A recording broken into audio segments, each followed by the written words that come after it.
অবশেষে অবসান হলো প্রতীক্ষার। এবার পঞ্চম বাংলাদেশি হিসেবে বিশ্বের সর্বোচ্চ শৃঙ্গ মাউন্ট এভারেস্ট জয় করেছেন চট্টগ্রামের ছেলে বাবর আলী। রোববার বাংলাদেশ সময় সকাল 8:30টায় এভারেস্টের চূড়ায় ওঠেন তিনি। বেস ক্যাম্প টিমের বরাতে এই তথ্য নিশ্চিত করেছেন অভিযানের প্রধান সমন্বয়ক ফরহান জামান। হিমালয়ের শীতধার চূড়া জয়ের জন্য বাবর আলী রওনা দিয়েছিলেন 1 এপ্রিল।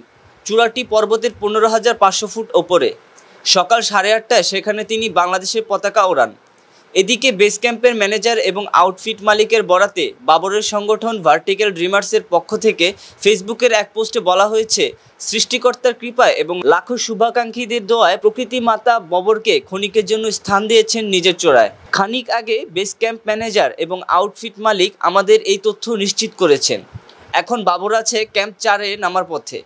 ওই ডেড জোনে যোগাযোগ সম্ভব নয়, তাই অভিযানের ছবি পেতে সময় লাগবে।